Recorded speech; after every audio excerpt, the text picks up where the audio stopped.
Okay, this is the China Profile Objective 1 about the basic physical, political, and cultural geographic aspects of China.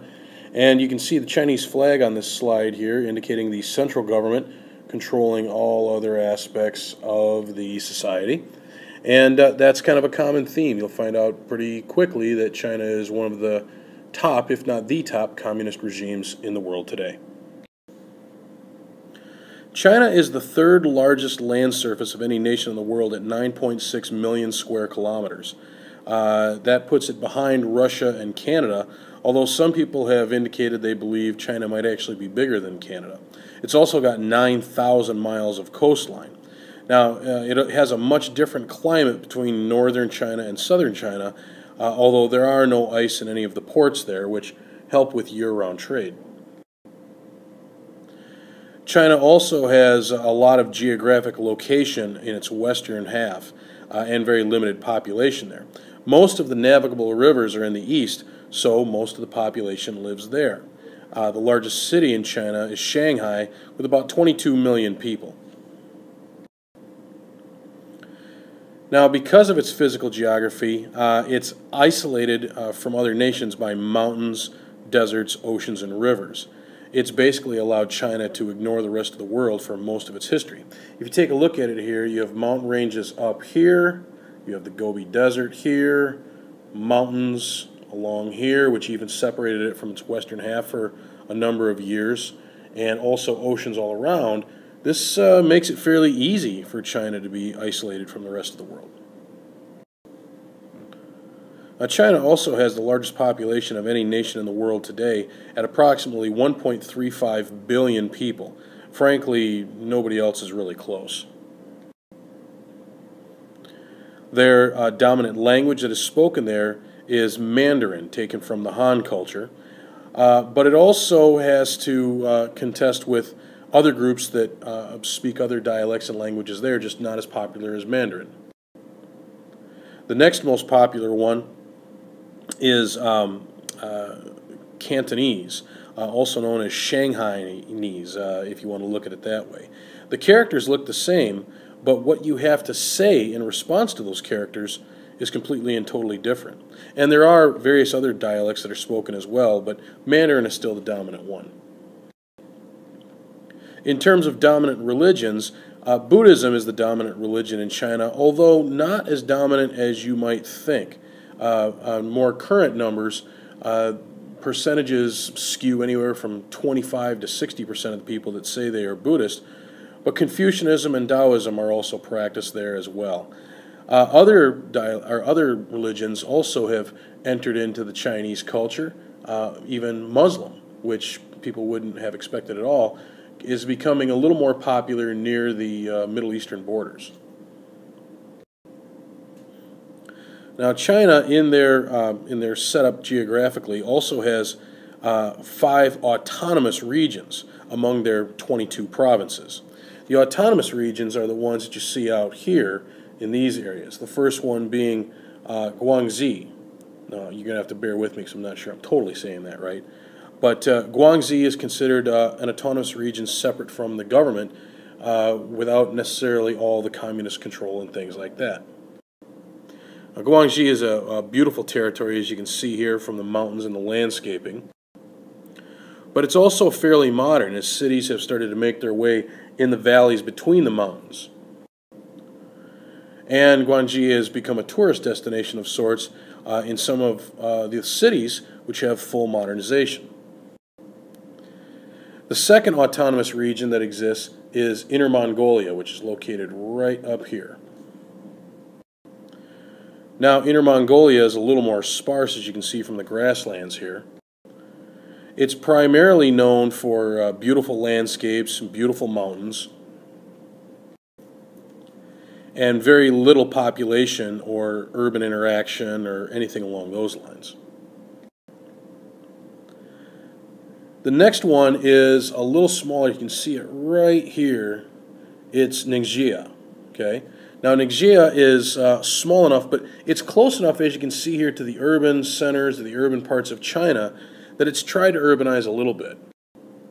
This is a picture or a mock-up of a design that they're trying to build in Ningxia that has to do with a futuristic conference center, the International Conference Center. So Ningxia, even though it's small, is probably attempting to be a little bit more urban than it is rural. The next one that's probably the most famous of all of these, people have heard of this the most, would be Tibet.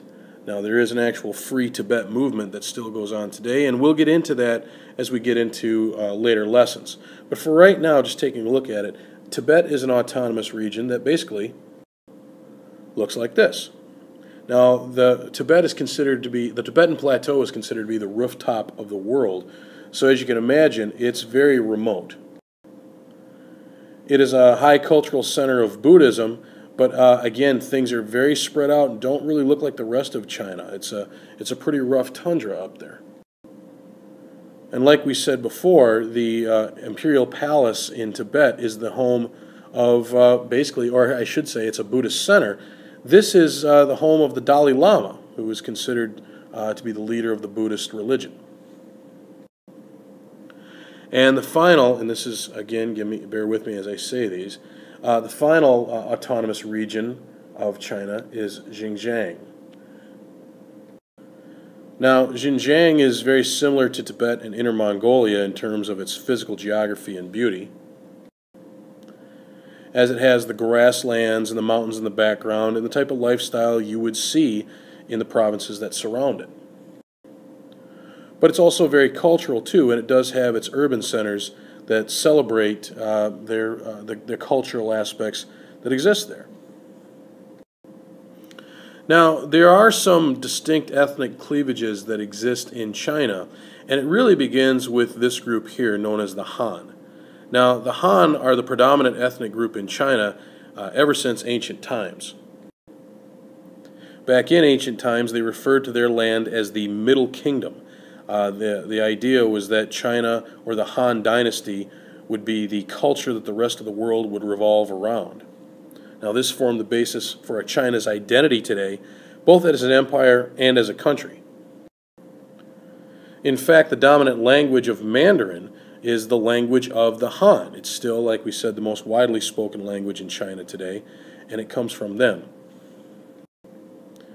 Now, the Han as a group, as an ethnic group, have created a traditional nationalistic pride in Chinese culture and accomplishments that still exist today, particularly against Western culture, and a big pride in speaking Mandarin Chinese.